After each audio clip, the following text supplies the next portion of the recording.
Doutor Silvio, é um prazer recebê-lo aqui na Super Rede Boa Vontade de Rádio em Porto Alegre. Uma boa tarde. Boa tarde, Marcos. Boa tarde para você e a todos os ouvintes aí da Super Rádio Boa Vontade e para todos os porto-alegrenses. Começando a perguntar, doutor Silvio, como observar certo o fator estético da criança?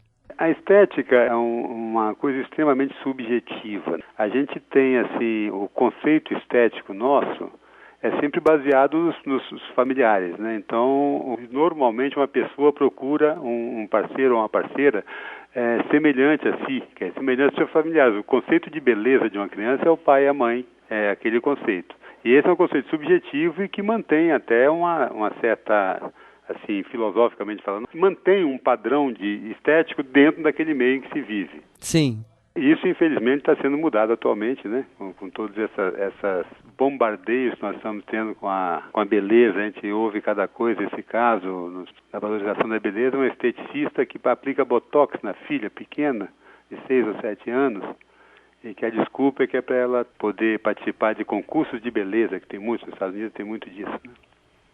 Certo, e a gente vê como a influência dessa questão prejudica a criança, prejudica ali também o desenvolvimento deste ser que está em pleno desenvolvimento, doutor Silvio.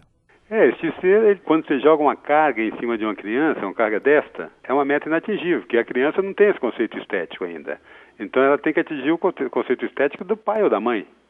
Então isso vai frustrá-la com certeza de qualquer forma. Ela não tem um conceito de beleza. Beleza para ela é aquele amiguinho que brinca com ele e que fica com ele e que lhe dá alegria. Que é a beleza real, é a beleza da empatia entre as pessoas, a beleza da dignidade, da comunicação bem feita. Isso é que é a beleza da vida. Agora, ela é forçada a participar de uma beleza que ela não conhece e isso vai levar a grandes frustrações para ela. Principalmente, já pensou uma criança dessa quando chega à adolescência, que começa a se ver toda feia, que o adolescente sempre se acha feio, né? Então ele fica desesperado. O que eu vou fazer agora? É a minha beleza de criança.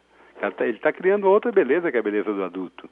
Mas ele está com aquela carga que ele levou anteriormente, ele vai passar a vida inteira sofrendo essa carga de querer ser esteticamente bem. Quando, na realidade, o conceito de beleza, para mim, não é estética, é um conceito muito mais moral e ético do que físico. Isso é muito importante.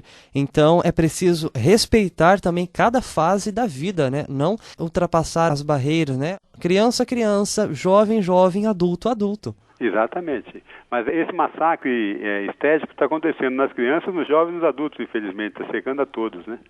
Sim. E como deve ser feito o controle de medicamentos, apetites, também já que, por exemplo, citamos aí este caso do concursos de beleza, as crianças também passam por dietas. Isso, até que ponto isso é relevante para a criança? Então, como é feito esse controle de medicamentos, a questão dos apetites para as crianças e adolescentes, doutor Silvio? A gente tem notado em consultório de pediatria uma procura das mães por pedir medicamentos para a criança emagrecer. E é uma coisa interessante porque aquela criança está gorda, e às vezes está gorda realmente, mas está gorda porque a mãe a educou mal nutricionalmente. Está dando alimentos errados para ela, vive de hambúrguer, vive de... Tem criança que nunca tomou um copo d'água, tomou refrigerante ou suco, não que o suco seja ruim, mas o bom mesmo é água. Suco Sim. É um alimento que se toma em determinado horário, não durante o dia inteiro. Então, se a criança está obesa, muitas vezes eu oriento, ou quando vejo que o caso está mais avançado, encaminho para o nutricionista para fazer uma reeducação nutricional. Às vezes a mãe sai, algumas obedecem, outras nem ligam, vão procurar um outro pediatra que lhes dê algum remédio para emagrecer.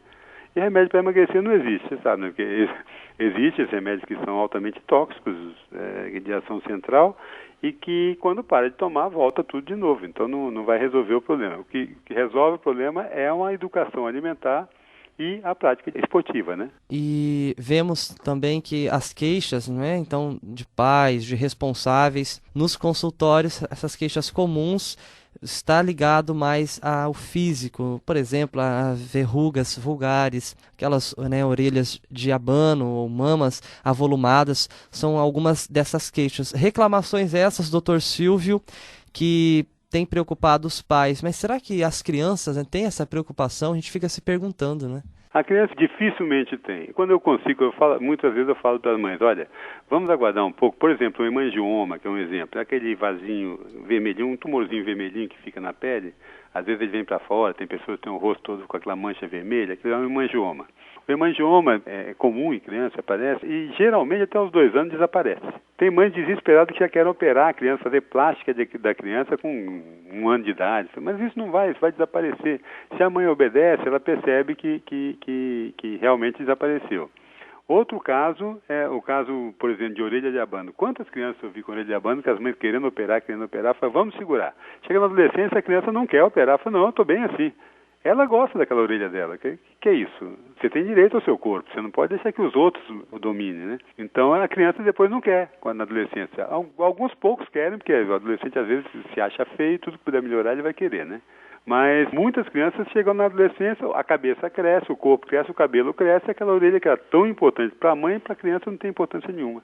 E ela convive tranquilamente a vida inteira com aquele, entre aspas, defeito, que não é um defeito, né? Simplesmente é uma variação da normalidade.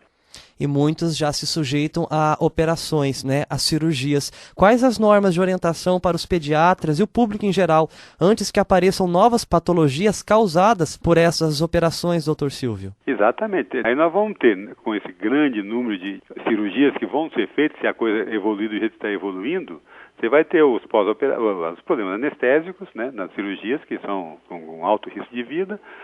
Felizmente a tecnologia melhorou muito isso, mas ainda há o risco. Vai ter o problema de infecções secundárias da cirurgia, cirurgias mal feitas, como tem em todos os outros ramos, e também o problema psicológico da criança. Às vezes a criança vai fazer uma cirurgia para resolver um probleminha e fica uma cicatriz maior do que aquele probleminha.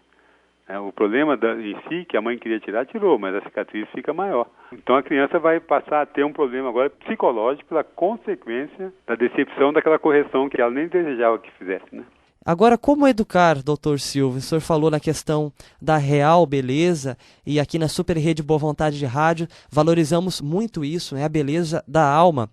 Temos que cuidar do nosso corpo, com certeza, mas não esquecendo da nossa essência.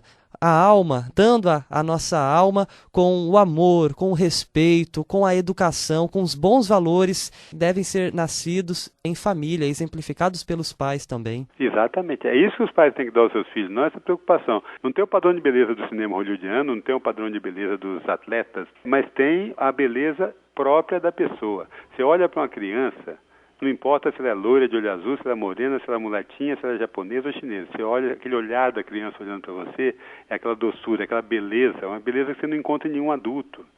E esta é a beleza da criança natural, a criança inocente, a criança pura. Essa é a beleza da criança. Então ninguém olha para a orelha de uma criança quando a criança está olhando para você com aquele olhar maravilhoso que eles olham para a gente. Ninguém pensa na orelha, ninguém pensa no nariz, pensa naquele olhar. Aquele olhar, aquele amor que tem naquela criança, a necessidade do amor e o amor que ela tem para dar. Isso é bonito, isso é uma beleza maravilhosa. Com certeza. O educador Paiva Neto, criador da Super Rede Boa Vontade de Rádio, afirma: criança faz bem aos olhos, criança faz bem ao coração. Doutor Silvio Renan Monteiro de Barros, por favor, suas considerações finais. Eu, assim como ele falou, também diria, que na frase não é minha, mas é Saint-Exupéry que diz: eis o meu segredo. Só se vê bem com o coração. O essencial é invisível aos olhos. Está ali, está no coração que a gente sente isso. E essa beleza do coração, a beleza que a gente sente no coração, que é a beleza que deve nos pautar aí na vida, né? Dr. Silvio Renan Monteiro de Barros, médico pediatra, membro da Sociedade Brasileira de Pediatria de São Paulo. Agradecemos sua participação aqui no programa Viver é Melhor, esperando tê-lo em outras oportunidades também. Muito obrigado e uma boa tarde. Muito obrigado, Marcos. Eu que agradeço e a oportunidade de estar passando os meus sentimentos aí para toda a população do Sul.